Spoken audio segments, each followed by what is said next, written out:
Hello everyone, welcome to my channel Dev with CP. तो इस video में हम कोडसेफ स्टार्टर 143 डिव 2 का डी क्वेश्चन करने जा रहे हैं, जिसका नाम है स्प्रेड ऑफ रेटेज। ठीक है, ये वैसे तो 2600 प्लस रेटिंग का है ना, बट इसको हम काफ़ी इजी वे में समझेंगे, है ना। तो पढ़ते हैं क्वेश्चन को एंड समझते हैं कि क्वेश्चन क्या कह रहा है। तो ये हमारा क्वेश्चन है स्प्रेड ऑफ रेटेज। तो ये कह रहा है last year a total of 10 raise to power 100 contest were held on CodeChef. ठीक है, this led to a spread of ratism in the CodeChef community. Okay, a ratist is a person who bullies everyone with a strictly lower rating than them. ठीक है, तो ये कह रहा है कि अ रेटिस्ट वो पर्सन है जो उससे लोअर रेटिंग वाले को बुली करता है। ठीक है, initially only one person is ratist in the community. Okay, a non ratist become a ratist. जो नॉन रेटिस्ट है वो भी रेटिस्ट बन सकता है, बट कब? जब ये दो कंडीशन सेटिस्फाई करेगी। तो दो कंडीशन क्या क्या है? They were bullied by a ratist in the past, मतलब वो बुलिड होना चाहिए पास्ट में। ठीक है, their rating become strictly higher than one of the people that bullied them. तो मतलब उसकी रेटिंग जो है हायर हो जानी चाहिए जो जिसने उसको बुली किया है, तभी तो उसको कर पाएगा, है ना। जब वो उसको बुली कर पाएगा। There are n people, the rating of the ith person fluctuate in the range ai and bi। ठीक है, given that only person i is a ratist initially.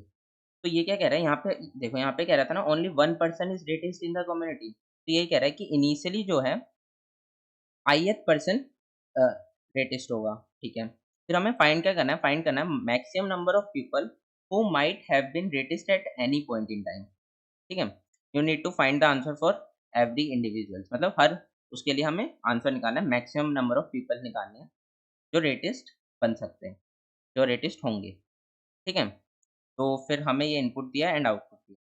तो हम एक समझते हैं, एक एग्जांपल लेके। तो लेट्स सपोज हम ये वाला एग्जांपल ले लेते हैं एंड इसको समझते हैं। तो ये वाला एग्जांपल क्या है, हम अपने आईपैड पे समझते हैं। तो नंबर ऑफ पहले क्या दिया हुआ है, उसमें नंबर ऑफ पीपल दिया है कि कितने टोटल नंबर ऑफ पीपल होंगे, है ना, एन विच इज 4। ठीक है, हम एक एग्जांपल ले रहे हैं। फिर क्या दिया है, उन नंबर की रेटिंग दी हुई है ए आई और बी आई के फॉर्म में, ए और बी के, है ना, इस रेंज में ऐसे हमें रेटिंग दी हुई है। तो रेटिंग क्या क्या है? लेट्स सपोज 1 3 फर्स्ट पर्सन की है। सेकंड पर्सन की रेटिंग क्या है? सेकंड पर्सन की रेटिंग है 1 1। थर्ड पर्सन की रेटिंग क्या है? थर्ड पर्सन की रेटिंग है 2 2। एंड फोर्थ पर्सन की रेटिंग क्या है? फोर्थ पर्सन की रेटिंग है 3। ठीक है, तो समझते हैं कि ये कैसे इसका आंसर आएगा, है ना। सबसे पहले ये समझ लेते हैं आंसर कैसे आएगा, आ रहा है। तो वो कह रहा है कि इनिशियली जो पर्सन होगा वो रेटिस्ट होगा। तो इनिशियली जो है हमारा पर्सन 1 रेटिस्ट है ना, इज अ रेटिस्ट। हमने पर्सन 1 को रेटिस्ट बना दिया। ठीक है, उसकी रेटिंग है 1 और 3। अब वो किस किस को बुली कर सकता है? वो किस किस को बुली कर सकता है? अब देखते हैं। 1 और 3 है ना। अगर उसकी रेटिंग 3 होगी, उसकी रेटिंग 3 है, तो 1 वाले को बुली कर सकता है जब 1 होगी उसकी रेटिंग, और 2 वाले को बुली कर सकता है ना। 1 और 2 मतलब पर्सन 2 और पर्सन 3 को बुली कर सकता है। वो पर्सन 2 और पर्सन 3 को बुली कर सकता है। फिर जब जब कॉन्टेस्ट हो जाएगा तो उनकी रेटिंग चेंज हो जाएगी, है ना। P2 की रेटिंग चेंज हो जाएगी, P3 की रेटिंग चेंज हो जाएगी। अब लेट सपोज P2 की रेटिंग हो गई 1, है ना, उसकी रेटिंग हो गई 2। तो कौन उसको बुली कर सकता है? मान लो P1 की रेटिंग हो गई 1, P2 की रेटिंग हो गई 1, P3 की रेटिंग हो गई 3। अब इस वाले केस में कौन किसको बुली कर सकता है? P3 1 को बुली कर सकता है ना? कर सकता है ना, क्यों? क्योंकि इसकी रेटिंग ज़्यादा है, स्ट्रिक्टली हायर देन है ना? तो अब क्या हुआ? P3 ने P1 को बुली कर दिया। तो अब इसमें कौन-कौन रेटिस्ट हो गए? एक P1 वाला हो गया यहाँ से, है ना? और एक P3 रेटिस्ट हो गया। तो टोटल नंबर ऑफ रेटिस्ट हो गए 2। इसके लिए i इज़ इक्वल टू 1 के लिए, है ना? 1 बेस्ड इंडेक्सिंग ले लेते हैं। अब आगे चलते हैं।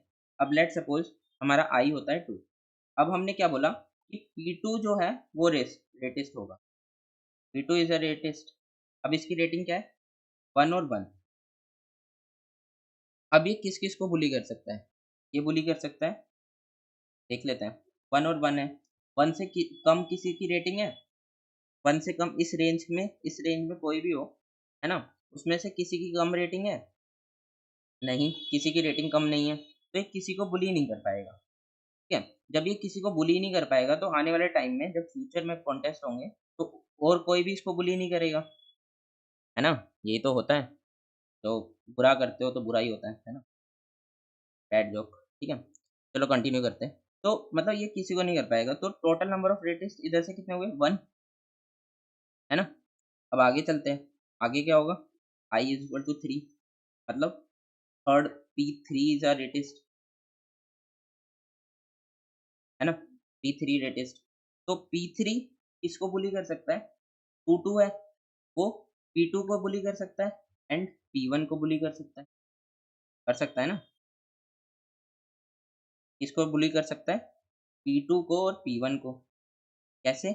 जब P1 की 1 होगी और इसकी रेटिंग 2 होगी, तब ये इसको बुली कर देगा, और P2 की 1 होगी, इसकी 2 होगी, तब इसको बुली कर देगा, है ना? तो ये इसको बुली कर सकता है। अब फ्यूचर में क्या चेंजेस होंगे कि कौन इसको बुली कर पाएगा? अब देखो, अब मान लो फ्यूचर में P1 की रेटिंग हो गई 3, है ना? P2 की रेटिंग 1 ही हो सकती है इस रेंज में, और P3 की रेटिंग 2 ही हो सकती है ना? तो P1 उसको वापस से बुली कर देगा, P1 P3 को बुली कर देगा, है ना? क्योंकि उसकी रेटिंग ज़्यादा हो गई फ्यूचर में जो कॉन्टेस्ट हुए, ठीक है? तो उसने इसको बुली कर दिया। तो यहाँ से टोटल नंबर ऑफ रेटिस्ट कितने आए? पहले P3 था, बाद में P1 भी रेटिस्ट हो गया, तो कितने? 2। तो टोटल 2 नंबर ऑफ रेटिस्ट आए। अब लास्ट वाले केस के लिए I इज़ इक्वल टू 4 के लिए चलेंगे हम, है ना? 4 के लिए क्या होगा कि वो अब क्या है? P4 इज़ अ रेटिस्ट, ठीक है? अब P4 किसको बुली कर पाएगा? किस-किस को बुली कर पाएगा? वो कर पाएगा, 3 है तो 2 को बुली कर P3 को कर सकता है ना? 3 रेटिंग है, P3 को कर सकता है, P2 को कर सकता है, P1 को भी कर सकता है। P2 P3 को कर सकता है, P2 को कर सकता है एंड P1 को कर सकता है। बट अब इनमें से किसी की रेटिंग इससे ज़्यादा होगी? देखते हैं इस रेंज में, किसी की नहीं हो सकती। मतलब इनमें से कोई भी इसको वापस बुली नहीं कर सकता। ये होती है लाइफ, स्वैग लाइफ, ठीक है? तो मतलब ये इसको कोई बुली नहीं कर पाएगा। तो इस इधर से टोटल कितनी रेटिंग होगी? 1, है ना? तो अब हमारा आंसर क्या आया? आंसर आया P1 के लिए 2, 2, फिर P2 के लिए 1, 1, देन P3 के लिए 2, 2, ये फिर 1, है ना? तो ये हमारा आंसर है 2, 1, 2, 1, ठीक है? तो चेक कर लेते हैं। तो ये सेकंड केस है। तो सेकंड केस के लिए हमारा आंसर क्या है? 2, 1, 2, 1, ठीक है? ऐसे हमारा आंसर आ रहा है। अब ठीक है, अब इसकी इंट्यूशन बिल्ड करते हैं कि अब इसको सॉल्व कैसे करेंगे। तो देखो, अब यहाँ पे इसकी इंट्यूशन बिल्ड करते हैं, सॉल्व करने की कोशिश करते हैं। तो मुझे पता है कि I is ratist, initially I ratist होगा, है ना? वो रेटेस्ट होगा, तो सामने वाला जो पर्सन है वो कब रेटेस्ट हो सकता है? मान लो जे कोई पर्सन है, ये पर्सन है, वो कब रेटेस्ट बन सकता है? कब रेटेस्ट बन सकता है? मान लो वो कब रेटेस्ट बन सकता है? मान लो कोई नंबर है एक्स और वाई, है ना? इन दोनों की नंबर, दोनों नंबर होंगे, ये दोनों किस रेंज में होंगे? A I is lesser than is equal to X, ये इस रेंज में होंगे, इस रेंज के नंबर होंगे, है ना? है ना? हम इस ये हमें रेंज दी हुई है ना, ए आई बी आई वाली, इस रेंज के अंदर ही होंगे, ठीक है? तो इस रेंज के अंदर वो नंबर होंगे, ठीक है? तो अब इसके हिसाब से ये कब लेटेस्ट बन सकता है? जब AJ is lesser than X होगा and Y is lesser than BJ, ठीक है? ये समझ में आया? जब उसकी रेटिंग ज़्यादा होगी, तभी वो उसको बुली कर पाएगा, है ना? जब उसकी रेटिंग ज़्यादा होगी जब उसकी रेटिंग ज़्यादा होगी, तभी वो उसको बुली कर पाएगा। अगर इक्वल होगी तो बुली नहीं कर सकता, इक्वल होगी तो बुली नहीं कर सकता, ज़्यादा पे ही वो उसको बुली कर पाएगा, है ना? y से ज़्यादा होगी तभी वो बुली कर पाएगा और जब उससे x से कम होगी तो वो बुली हो पाएगा। ये jth पर्सन रेटिस्ट कब बन सकता है? उसके लिए हमारे पास 2 कंडीशन दी हुई थी क्वेश्चन में। ये 2 कंडीशन दी हुई थी कि they were bullied by a ratist in the past. तो उसे बुलिड होने के लिए इस कंडीशन को फॉलो होना पड़ेगा कि उसकी एक रेटिंग उससे कम हो तभी वो बुली हो पाएगा, है ना? फिर उसको बुली करने के लिए उससे ज़्यादा होना पड़ेगा एक नंबर को, है ना? तभी वो बुली कर पाएगा उसको, पर्टिकुलर उसको, है ना? तो ये कंडीशन हमारी आई। अब ठीक है, तो अब मुझे यहाँ से एक्स और वाई मुझे ऐसे कुछ मिला। तो अब यहाँ से मैं क्या कह सकता हूँ? यहाँ से मैं क्या ऑब्जर्वेशन निकाल सकता हूँ कि एक्स मेरा क्या होना चाहिए? एक्स मेरा बड़े से बड़ा नंबर होना चाहिए, है ना? एक्स मेरा बड़े से बड़ा नंबर होना चाहिए। X as large as possible, as large as possible, है ना? वाई क्या होना चाहिए? Y as small as possible.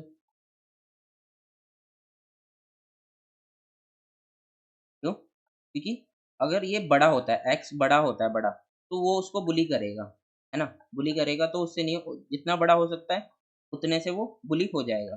But why क्या है? जितना कम होगा, उतना बेटर है। जितना कम होगा तभी वो अपने उससे उसको बुली कर पाएगा, है ना? तो ये 2 कंडीशन होनी चाहिए। तो x x as large as possible कितना हो सकता है?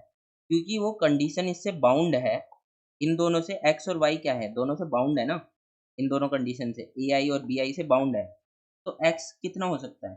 एक्स हो सकता है बीआई, मैक्स टू मैक्स कितना होगा? बीआई, इतनी लास्ट उसकी रेंज है ना? मैक्स टू मैक्स इतना होगा और वाई कितना हो सकता है? वाई हो सकता है एआई क्योंकि हमें उसको स्मॉलेस्ट करना है ना? स्मॉलेस्ट करना है, ये स्मॉलेस्ट है, ठीक है? ये लार्जेस्ट है क्योंकि ये बड़ा है उससे, ये ठीक है? तो मतलब ये हमें पता चला एक्स और वाई हो सकता है और अगर हम इन दोनों को इस कंडीशन में पुट कर देते हैं, तो क्या बन जाएगा? ये बन जाएगा AJ is lesser than BI, है ना? And AI is lesser than BJ, है ना? तो किसी भी पर्सन को रेटेस्ट बनने के लिए ये कंडीशन फॉलो करनी पड़ेगी। कैसे? अब इसको और डिटेल में समझ लेते हैं। अब हमने बना लिया कि ये कंडीशन इसको सैटिस्फाई करनी। क्या और भी कोई कंडीशन हो सकती है? हाँ, हो सकती है। कौन-सी? लेट मी अगर मैं जे और आई को रिप्लेस कर दूँ, मतलब I is lesser than BJ and AJ is lesser than, तो इस कंडीशन के लिए भी ये रेटेस्ट बन सकता है जेएथ पर्सन। तो इसमें एजे और एआई क्या है? ये आपको अगर समझ में नहीं आ रहा तो मैं यहाँ लिख भी देता हूँ। तो आईएथ पर्सन के लिए उसकी रेटिंग क्या है? एआई टू बीआई, ठीक है? और जेएथ पर्सन के लिए जेएथ पर्सन आईएथ पर्सन जेएथ पर्सन के लिए उसकी रेटिंग क्या है? एजे से बीजे, ठीक है? इस वे में मैंने इसको लिखा है, ठीक है? तो अब इसको एक बार चेक भी कर लेते हैं कि क्या ये सही में वैलिड है। तो मान लो हमारा एआई है, एआई है 3, हाँ 1, बीआई है 3, ठीक है? एजे है, एजे है हमारा 2 और बीजे है, ये कौन-सा वाला लिया मैंने? इसी में से एक एग्ज़ाम्पल लिया है 1 3, 1 3 और 2 2, ठीक है? तो ये लिया हमने 1 3 और 2 2। तो देखो, अब एजे कितना है? अगर मैं इसको कंडीशन चेक करूँ, एजे कितना है? 2, एजे कितना है? 2, है ना? बीआई कितना है? बीआई है 3, है ना? और एआई कितना है? एआई है 1 और बीजे कितना है? बीजे है हमारा 2, ठीक है? तो देखो, ये सैटिस्फाई कर रहा है, 2 इज़ लेसर देन 3, है ना? 1 इज़ लेसर देन 2, है ना? मतलब ये इसको बुली कर पाएगा एंड वो बाद में पर्सन वो बन भी जाएगा, है ना? यहाँ पे भी हमने देखा था कि P1 अगर रेस टेस्ट होगा तो P3 को P1 अगर रेटेस्ट होगा वो P3 को बुली कर सकता है एंड P3 वापस से उसको बुली कर सकता है, P3 उसको वापस से बुली कर सकता है ना? तो 2 रेटेस्ट हो गए। तो यही हम कंडीशन निकाल रहे हैं कि वो पर्सन कब रेटेस्ट बन सकता है। तो इस वाले के लिए बन सकता है। अब इस वाले के लिए देख लेते हैं, क्या इस वाले के लिए बन पाएगा? कि AI 1 और BJ कितना है? BJ है 2, AJ कितना है? AJ 2, AJ 2 एंड BI कितना है? BI 3, है ना? तो ये भी कंडीशन सेटिस्फाई कर रही है। 1 is lesser then 2, 2 is lesser then 3, है ना? ये भी कंडीशन सेटिस्फाई कर रही है। मतलब इन दोनों कंडीशन के लिए वो ग्रेटेस्ट बन पाएगा फर्दर में। तो अगर हमें और भी कंडीशन चेक करनी है तो एक कंडीशन क्या बनेगी? लेट्स सपोज अगर आपको इस वे में भी नहीं समझ में आ रहा कि हम कैसे वो करेंगे, तो हम इसकी सारी कंडीशन बनाने की कितनी कंडीशन बनेगी? 3-4 बनेगी एंड हम उसमें चेक कर लेंगे। लेट्स सपोज मैं एक और कंडीशन से बता देता हूँ। AI is lesser then AJ and BI is lesser than, तो देखते हैं इस कंडीशन के लिए होता है या नहीं, है ना? तो AI कितना है? 1, AJ कितना है? AJ कितना है? 2, है ना? BI कितना है? BI है 3, BJ कितना है? 2। तो 3 इज लेसर देन 2? नहीं, 3 इज लेसर देन 2 नहीं हो सकता। तो ये कंडीशन नहीं सेटिस्फाई करेगी, मतलब वो बी वो नहीं बन सकता, है ना? वो नहीं बन सकता रेटेस्ट, ठीक है? पर यहाँ पे क्या था, हम उसको वो रेटेस्ट बन रहा था, हम बना पा रहे थे ना, हम यहाँ बना पा रहे थे ना P1 इस वाले केस में, P1 और P3 को, ठीक है? तो ये वाली कंडीशन नहीं होगी, आप फोर्थ वाली भी ट्राई कर लेना उससे भी, ठीक है? तो ये हमारी 2 कंडीशन निकल गई, यहाँ से हमारा ये रेटेस्ट बनने के लिए उसको ये चाहिए, ठीक है? तो अब आगे चलते हैं। अब अगर मैं आपको और विजुलाइज करवाऊँ, तो हम कैसे कह सकते हैं इसको? ये क्या है? ये क्या है? ये नॉन ट्रिवियल केस है। ये क्या है? ये नॉन ट्रिवियल केस है। चलो इसको विजुलाइज करते हैं नॉन ट्रिवियल कैसे? तो लेट्स सपोज मेरी एक नंबर लाइन है ना? उसमें मैंने उसकी रेंज लिखी है। तो पहले वाले की रेंज है लेट्स सपोज 1, 3, दूसरे वाले की रेंज है, सेकंड पर्सन की रेंज है, वो है कितनी? 2 एंड 4, ठीक है? और एक मैं एग्जांपल लेता हूँ कि पहले वाले की रेंज है 1 एंड 2 और सेकंड वाले की रेंज है 2 एंड 3, ठीक है? तो देखो इस वाले केस को समझते हैं पहले, ठीक है? इस वाले केस में क्या है, ये सेकंड वाले की रेटिंग है, इसकी रेटिंग इससे ज़्यादा है फर्स्ट वाले से, इस यहाँ पे इतने केस में, तो ये इसको बुली कर सकता है ना? ये वाला पर्सन 2 जो है, ये पर्सन 2 है, ये पर्सन 2 पर्सन 1 को बुली कर सकता है उसकी रेटिंग के हिसाब से, क्योंकि ये उसकी रेटिंग लेसर देन है। अब पर्सन 1 जो है, ये पर्सन 1 की थी ना रेंज, पर्सन 1 जो है वो पर्सन 2 को रेटिंग बुली कर सकता है इसमें, तो हो गया ना रेटेस्ट पर्सन 1।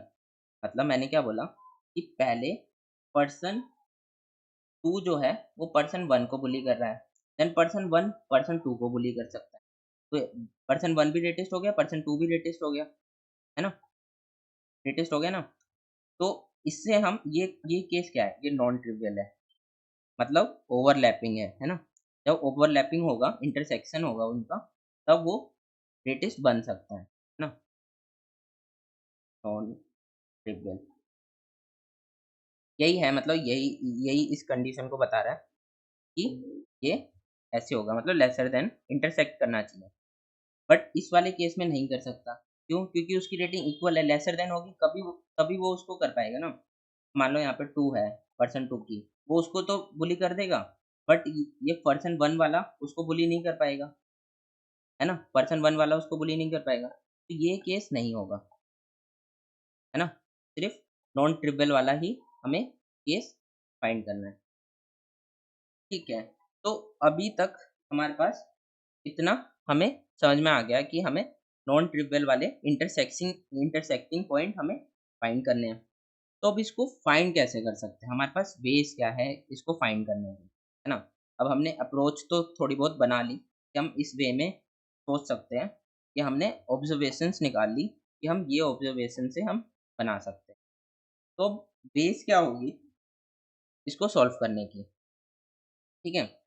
तो लेट सपोज हम अब देखना, थोड़ा ध्यान देना कि लेट सपोज अगर मैं हर पर्सन को एक नोड में बना दूं, है ना। मैं इसको कोड की फॉर्म में अब सोचने की कोशिश कर रहा हूँ कि कोड में मैं इसको कैसे रिप्रेजेंट करूंगा, है ना। कि अभी अभी तो ये ऐसे कंडीशन है ना। इसको कोड की फॉर्म में कैसे रिप्रेजेंट करेंगे, तो हम कैसे सोचेंगे। लेट सपोज हर पर्सन, ये पर्सन 1 है, मैं ड्रॉ करता हूँ। लेट सपोज ये पर्सन 1 है, ये पर्सन 2 है, ये पर्सन 3 है, ये पर्सन 4 है, ठीक है। तो अगर मैं इसको समहाउ, जो पर्सन पर्सन 1 पर्सन 2 को बुली कर सकता है और जो पर्सन पर्सन 2 वापस पर्सन 1 को बुली कर सकता है, उन उन नोड्स को, उन एजेस को मैं कनेक्ट कर दूं समहाउ, तो मेरा काम बन जाएगा, है ना। कैसे समझाते हैं। मान लो अगर मैंने कनेक्ट कर दिया P1 और P3 को, है ना। हमारे केस में क्या था, इस वाले एग्जांपल में क्या था, P1 P2 को बुली कर सकता था, P3 को बुली कर सकता था, बट P3 वापस P1 को ही बुली कर सकता था, ठीक है। तो तो P1 क्या है, P1 P3, P1 P2 को बुली कर सकता है, P3 को कर सकता है, बट P3 ही सिर्फ P1 को बुली कर पाएगा, है ना। P3 ही P1 को बुली कर पाएगा। तो हम क्या करेंगे, एक अनडायरेक्टेड एज बना देंगे यहाँ पे इसके बीच में कि ये इसको बुली कर सकता है और वापस ये इसको बुली कर सकता है ना, ठीक है। तो हमारा कुछ ऐसा ग्राफ हम बना देंगे, ठीक है। ये हमने एक ग्राफ बना दिया। क्या हम अब आंसर फाइंड कर सकते हैं हर हर नोड के लिए। सोचो, यहाँ पे पोज करके सोचो कि अब क्या हम आंसर फाइंड कर सकते हैं यहाँ से। हाँ, इजीली कर सकते हैं। कैसे, बताता हूँ। अब मान लो P1 के लिए निकालना है, तो P1 के लिए टोटल रेडियस कितने होंगे, जितने उसके कनेक्टेड कंपोनेंट होंगे, है ना। जितने उसके कनेक्टेड कंपोनेंट होंगे, P1 के लिए कितने, 2, P2 के लिए कितना, 1, P4 के लिए कितना, 1, P3 के लिए कितना, 2, है ना। ये 2 P1 और P3, है ना। तो ये क्या आंसर आ गया, P1 के लिए मेरा 2, P2 के लिए 1, फिर P3 के लिए 2, 1। यही हमारा आंसर था, 2 1 2 1, है ना। यही हमारा आंसर था, 2 1 2 1, ठीक है। ऐसे हम फाइंड कर सकते हैं इस ग्राफ से। तो अब हमें पता है कि हमें एक ग्राफ बनाना है, देन उसके हमें अम, एक बॉक्स में कर देते हैं। अब हमें पता चल गया कि हमें एक ग्राफ बनाना है, देन उसके कनेक्टेड कंपोनेंट निकालने हैं, कनेक्टेड नोड, है ना। उससे जितने कनेक्टेड नोड होंगे, नोड्स समहाउ हमें ऐसे करना है। तो हम क्या कर सकते हैं, डायरेक्टली भी एज बना सकते हैं, डायरेक्टली भी ये ग्राफ बना सकते हैं, बट डायरेक्टली बनाने में कोई इशू तो नहीं होगा। देखते हैं, कनेक्टेड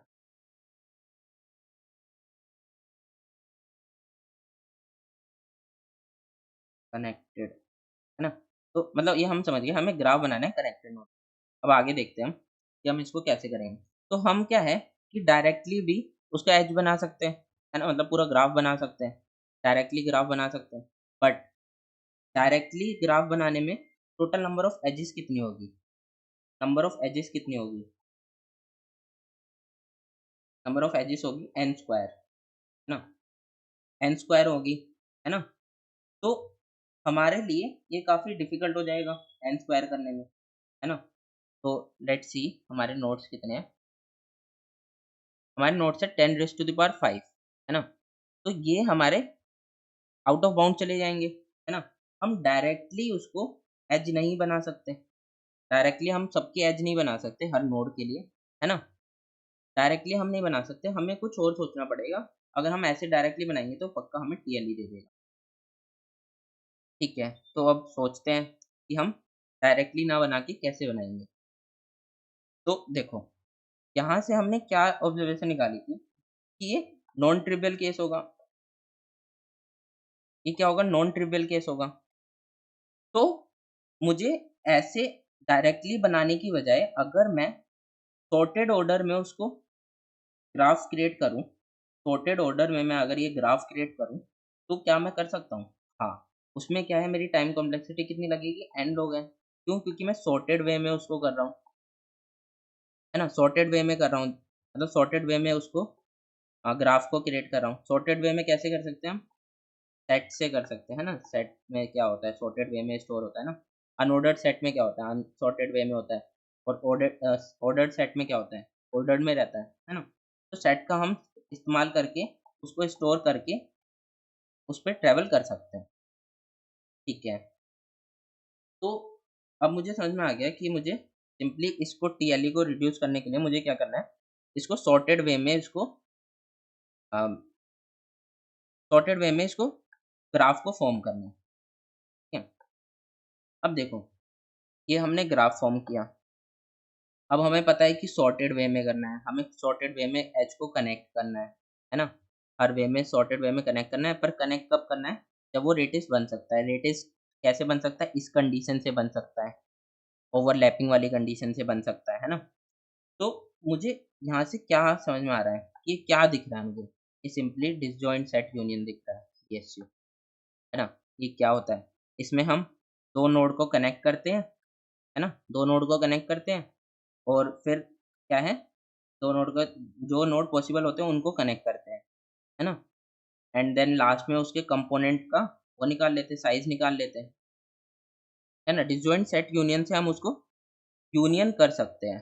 हमें यूनियन करना है ना, हम P1 नोड है, P3 नोड है, उसको यूनियन करना है ऑन सम गिवन कंडीशन। तो हम यूनियन डिसजॉइंट सेट में कर सकते हैं।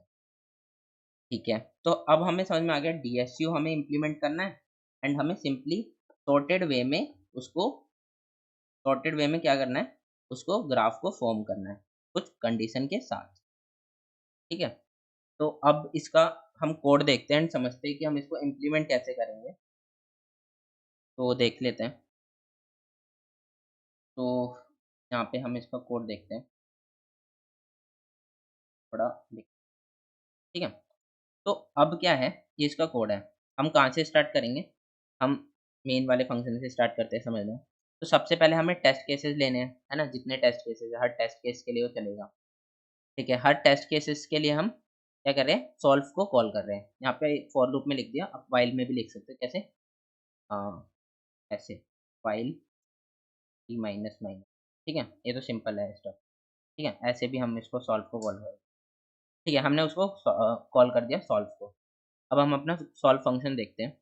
तो इसमें सबसे पहले मुझे n का इनपुट लेना है ना। इनपुट कैसा था, n का इनपुट था हमारा सबसे पहले। हर टेस्ट केसेस के लिए क्या इनपुट में आ रहा है, n। ठीक है, फिर ai और bi की रेंज आ रही है, दो रेंज आ रही है। ठीक है, तो उससे पहले मैं क्या करूँगा, उससे पहले इनपुट ले लिया मैंने n का। ठीक है, उसके उसके बाद मैं DSU अपना बना लूँगा। एक मैंने स्ट्रक्चर बना लिया DSU का, है ना।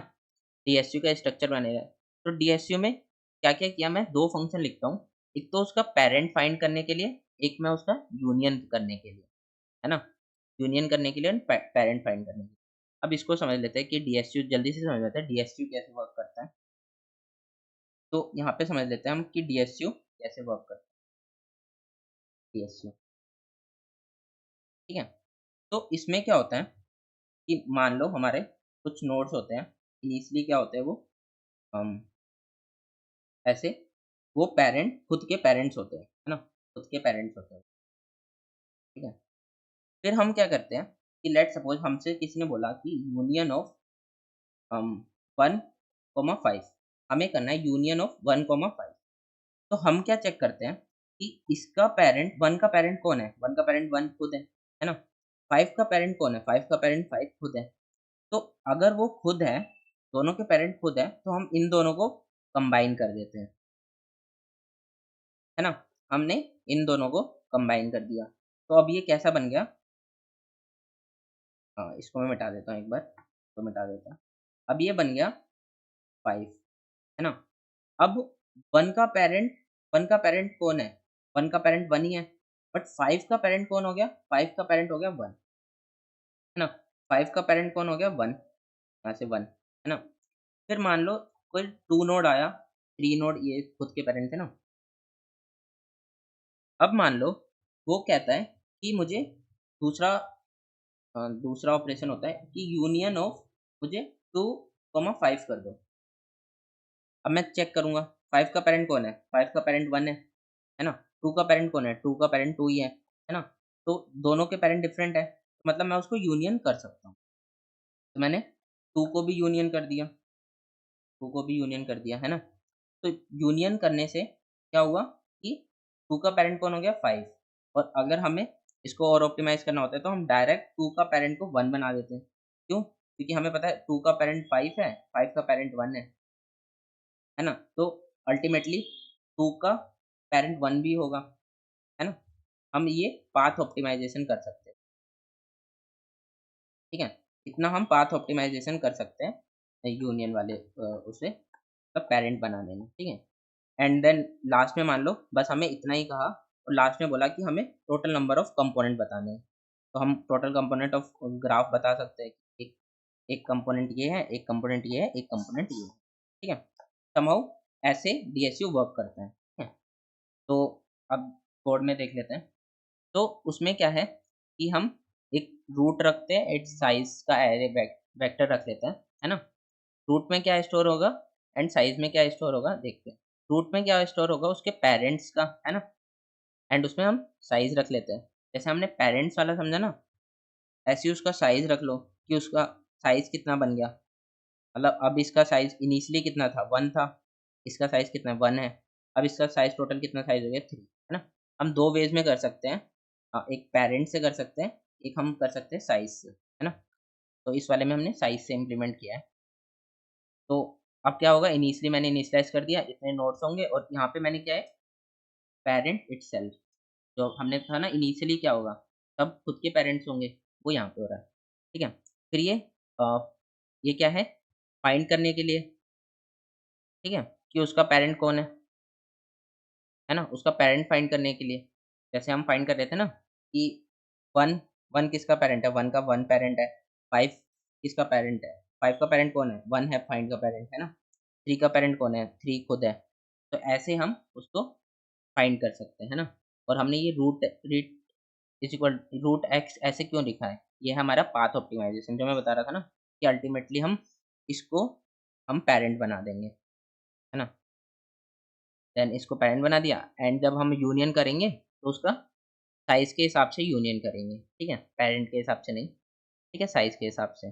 तो एक्स पेरेंट निकाल के अ, हम अगर वो एक्स इक्वल टू वाई होगा तो हम रिटर्न फॉल्स कर देंगे कि यूनियन नहीं है, वो ऑलरेडी कनेक्टेड है ना।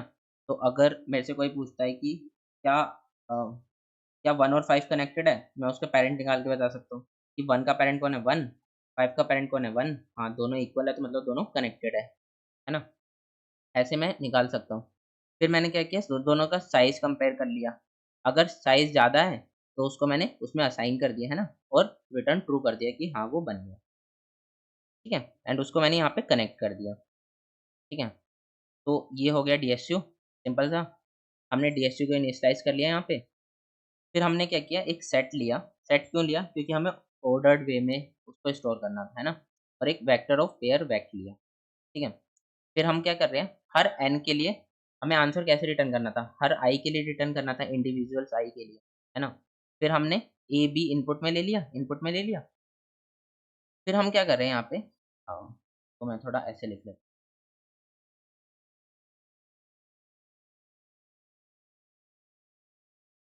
ठीक है। तो हम यहाँ पे क्या कर रहे हैं, a और b हमने इनपुट में ले लिया, ठीक है। फिर हम क्या करेंगे, बैक में हम अगर वो a और b इक्वल होगा, लेट्स सपोज हमारा एक एग्जांपल था, अगर ये 2 2 इक्वल होता है तो हम सिंपली इसको पुश कर देंगे, है ना। हम 2 को पुश करके क्या करेंगे उसमें, है ना, दोनों की रेंज क्या है, वो तो इक्वल ही है ना, दोनों एक ही पॉइंट पे लाई कर रहा है। तो हम सिर्फ 2 वाले को अपने वेक्टर में पुश कर देंगे। अगर वो इक्वल नहीं होता तो हम उसको प्रोसेस्ड कर लेंगे, है ना। इक्वल होगा तो एक तरह से ट्रिवियल केस होगा ना। लेट्स सपोज अगर मैं आपको एग्जांपल से बताते हैं कि हम इसको कैसे करेंगे, तो हम वही वाला एग्जांपल ले लेते हैं। P1 था हमारा 1 3 एंड P2 था हमारा 1 1, P3 था हमारा 2 2, P4 था हमारा P3, इनिशियली P1 रेटेस्ट होगा, तो हम इसको कोड से समझते हैं, कोड के साथ-साथ समझेंगे। तो हमने क्या किया, अगर A और B इक्वल है, तो वो अपने वेक्टर में हमने स्टोर करके रखा, ठीक है? फिर हमने क्या किया, उससे कम वाले क्यों? क्योंकि ये स्ट्रिक्टली हायर हमें चूज़ करना था। तो हमने क्या किया, लेट्स सपोज़ हमारी रेंज 1 3 है ना? हम अगर ओवरलैप चेक करेंगे, तो उसके 2 वाले से चेक करेंगे, है ना? उससे कम होना चाहिए। जब हम फाइंड करेंगे, तो हम 2 को उससे कम लेस वाले को फाइंड कर लेंगे, है ना? इसलिए हम 2 वाले को अपने एक माइनस कर रहे हैं कि वो उससे लेस करंट लेस बन जाए, जस्ट लेस बन जाए उससे, है ना? तो उसको माइनस कर दिया। देन एल और आर रेंज बन गई मेरी ए और बी से, है ना? उसको मैं क्या क्या करूँगा कि इनिशियली इनिशियली तो उस सेट में कुछ नहीं होगा, जो हमने ये वाला सेट बनाया है। इस सेट में हम क्या स्टोर करेंगे? हम इस सेट में अपनी सारी रेंजेस स्टोर करेंगे, जो हमारी रेंजेस हैं, ठीक है? तो इनिशियली तो उसमें कुछ होगा नहीं, है ना? तो इनिशियली ये कुछ वर्क नहीं करेगा, वो सिंपली सेट में इंसर्ट कर देगा। क्या-क्या इंसर्ट करेगा? एल रेंज को, आर एल और आर रेंज को एंड ith पर्सन की वो कौन-सा पर्सन है, ठीक है? फिर जब सेट में कुछ स्टोर हो जाएगा, लेट्स सपोज़ हम एग्ज़ाम्पल से देखते हैं। तो अब हमने इसमें क्या किया, 1 3 आया, ठीक है? 1 3 को हमने क्या किया, इनिशियली सेट में स्टोर कर लिया। हमने क्या किया, सेट में स्टोर कर लिया। कैसे स्टोर किया? 1 एल हो गया, है ना? आर कितना हो गया 2 और 0th पर्सन है, या फिर हम कह सकते हैं 1th पर्सन आर, ठीक है? ये हमने स्टोर कर लिया सेट में अपने, ठीक है? ये हमने सेट में स्टोर कर लिया। फिर हम नेक्स्ट वाले केस के लिए क्या है, नेक्स्ट वाले केस के लिए हम उसका लोअर बाउंड फाइंड करेंगे। लोअर लोअर बाउंड फाइंड करेंगे। लोअर बाउंड क्या है? लेसर देन और इज़ इक्वल टू तक अगर वैल्यू मैच करेगी तो वो उसको दे देगा। लेसर देन इज़ इक्वल, ठीक है? मतलब ए का हम फाइंड करेंगे लोअर बाउंड। लेट्स सपोज़ अगर यहाँ पे कुछ आता, हाँ, ये एग्ज़ाम्पल थोड़ा अच्छा नहीं है। इस एग्ज़ाम्पल को मान लो हम ऐसे, तो अब मान लो कि 1 आया वो, ये कितना आया 1, है ना? ये कितना आया 1, तो 1 के लिए हम चेक करेंगे क्या वो मेरा सेट में प्रेज़ेंट है? सेट में प्रेज़ेंट क्यों कर रहे हैं हम? क्योंकि उसका ओवरलैप कंडीशन हम चेक कर रहे हैं। ओवरलैप कंडीशन की वो उसको ओवरलैप कर रहा है या नहीं, है ना? तो अगर उसमें प्रेज़ेंट होगा, तो हम चेक करेंगे कि क्या वो ओवरलैप कर रहा है या नहीं। तो उससे पहले चेक करना पड़ेगा ना उसके लेसर लेसर देन वाले, है ना? Lesser than is equal to 1 के, कि उससे कौन-कौन छोटा है, उससे लेसर देन वाले, ठीक है? तो यहाँ पे हम चेक कर रहे हैं और -1 क्या कर रहा है यहाँ पे, 2 -1 मैंने लिखे हैं, वो क्या डिफाइन करता है? -1 to ensure that if there are multiple interval starting to A, the first one is lexicographically order is choose. तो यहाँ पे -1 क्या डिफाइन कर रहा है कि हमें लेक्सिकोग्राफिकल ऑर्डर में चाहिए, मतलब सबसे छोटा वाला चाहिए, है ना? फिर उससे बड़ा वाला, देन उससे बड़ा वाला, ठीक है? तो इस वे में वो हमारा एक पॉइंटर दे देगा और पॉइंटर हम स्टोर कर लेंगे, है ना? पॉइंटर हम स्टोर कर लेंगे। देन हमने एक आर सेट और बनाई, ये मैं बताऊँगा कि अभी क्यों बनाया। फिर हमने क्या किया, आईटी को IT2 में एक पॉइंटर में कॉपी कर लिया, ठीक है? फिर मैं चेक कर लूँगा कि क्या वो एस डॉट बिगिन के इक्वल है? एस डॉट बिगिन के इक्वल होगा, तो मतलब वो मतलब इनिशियल वाला होगा, उससे बैक हम नहीं जा सकते, है ना? उससे बैक हम नहीं जा सकते।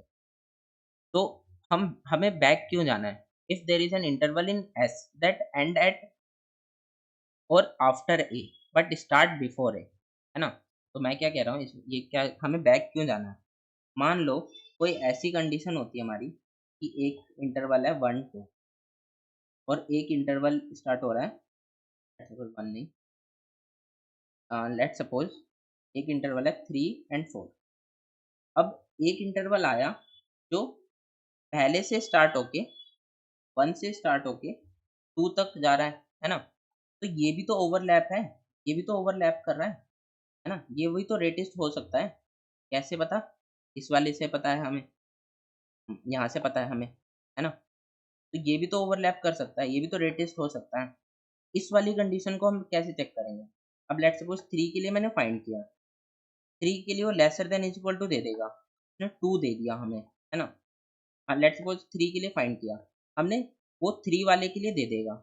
हम उससे एक पीछे जाके चेक करेंगे ना, क्या वो पीछे वाले के लिए ओवरलैप कर रहा है? मतलब इस वाली कंडीशन के लिए। ये जो ओवरलैप कर रहा है ना? फिर हम आगे वाले के लिए चेक करेंगे जितने भी ओवरलैप करेगा, है ना? तो इस वाले में हम पीछे वाले के लिए चेक कर रहे हैं कि क्या वो पीछे वाले के लिए भी ओवरलैप तो नहीं कर रहा, है ना? तो ये हम वहाँ पे चेक कर रहे हैं, ठीक है? फिर हम क्या कर रहे हैं कि हम सिंपली अपनी कंडीशन चेक कर रहे हैं कि IT ऑफ 2 1 वाला एलिमेंट वो ग्रेटर देन A होना चाहिए। कौन-सी कंडीशन है ये?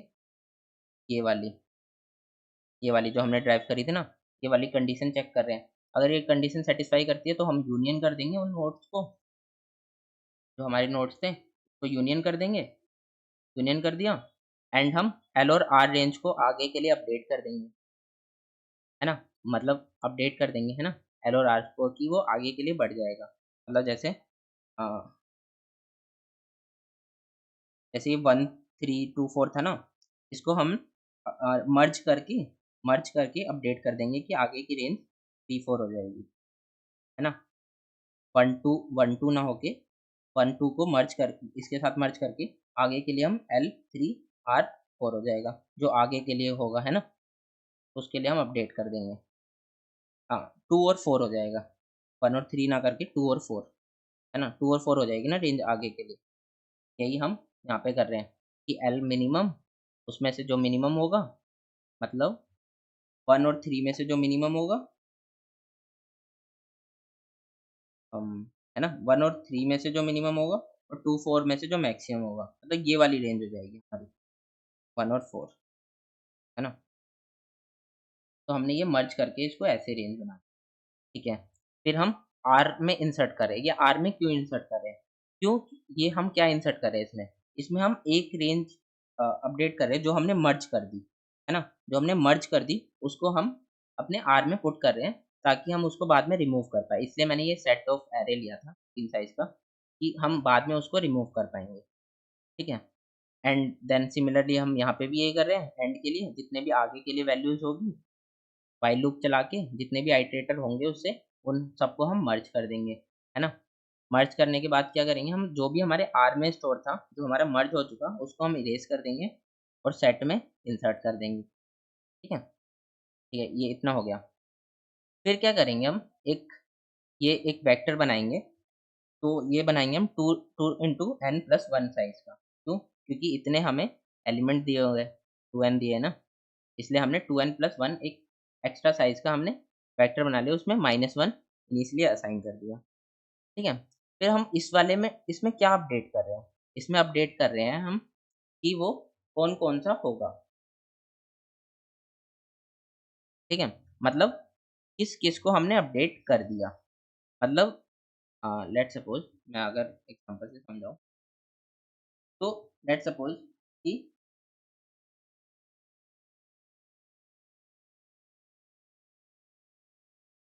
कि मान लो इस वाले केस में हम किसको असाइन कर देंगे, हम क्या करेंगे कि W हमने यहाँ पे क्या वो किया था, ये देखो हमने सेट में ये हमने सेट में पुट किया था ना, सेट में हमने ये पुट किया था। तो सेट में हमें क्या पता है कि 1th पर्सन वाला जो 1 पर्सन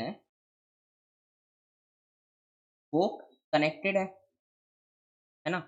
कौन से पर्सन से? 3 पर्सन से, 3rd पर्सन से, है ना? ये दोनों 1 और 1 पर्सन 3rd पर्सन से कनेक्टेड है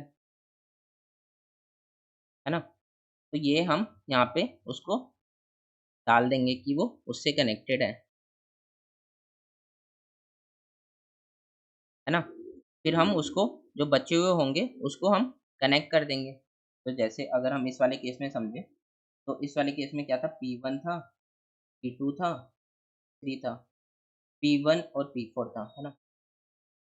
P P1 के लिए हमने ये इसमें सेट में पुट कर दिया था। बाकी सब हमने ये क्या था, यहाँ पे 1-1 था, 1-1 था। तो यहाँ पे हमने क्या किया था, यहाँ पे हमने इसको वेक्टर में डाला था, क्यों? क्योंकि ये सेम था, है ना? तो हम अपडेट कर देंगे 1 और 3 कनेक्टेड है ना? और 2 और 4 ऐसे ही है ना? तो जो ऐसे ही है उसके लिए तो हम कनेक्ट नहीं करेंगे, उसके लिए तो हम यूनियन नहीं करेंगे उसका, और जो कनेक्टेड नहीं है उसको हम यूनियन कर देंगे, है ना? जो बचा हुआ है, ठीक है? देन यूनियन करने के बाद हम उसका सिंपली साइज़ निकाल लेंगे, जितना हमारा साइज़ है एंड हम उसको प्रिंट कर देंगे, ठीक है? तो ये सिंपल था। अब इसको रन करके देखते हैं कि ये रन हो रहा है या नहीं। तो ये रन हो रहा है, अब इसको सबमिट करके देखते हैं। तो ये सबमिट भी हो गया, ठीक है। हमने ये क्वेश्चन सॉल्व कर लिया।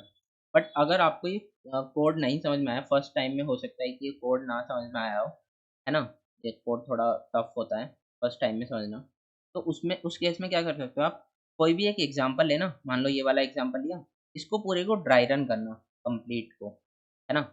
इस कोड से ड्राई रन करना कि DSU कैसा बनेगा, देन सेट में हम क्या ले रहे हैं, सेट में क्या स्टोर होगा, है ना। उसको ड्राई रन करके देन आपको बहुत बेटर से समझ में आएगा कि ये प्रोसेस कैसा हो रहा है। फर्स्ट टाइम में थिंक करना काफ़ी डिफिकल्ट हो जाता है इस वजह से। तो ये हमने इसको सॉल्व कर लिया। अब इसकी टाइम कॉम्प्लेक्सिटी कितनी होगी? टाइम कॉम्प्लेक्सिटी होगी इसकी, हम क्या कर रहे हैं, सॉर्टिंग कर रहे हैं बेसिकली, है ना। मैक्सिमम कितनी हो सकती है, n log n, ठीक है। तो इसकी ये टाइम कॉम्प्लेक्सिटी होगी। और स्पेस तो आप देख सकते हो हम कितना यूज़ कर रहे हैं। TSU एक सेट बना रहे हैं, है ना।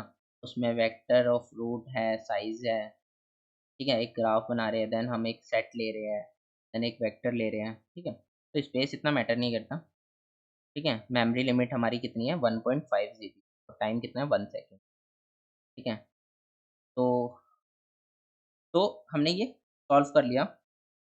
तो इस वीडियो के लिए इतना ही। एंड अगर आपको ये वीडियो पसंद आई हो तो क्या करना है आपको, बताइए आपको, इस वीडियो को लाइक कर देना है। और अगर आप चैनल पे न्यू हो तो इस चैनल को सब्सक्राइब कर लेना, है ना, ताकि इससे और फर्दर वीडियोज़ आती रहे एंड मुझे मोटिवेशन मिलता रहे, ठीक है। तो thanks for watching. Thanks. Bye bye.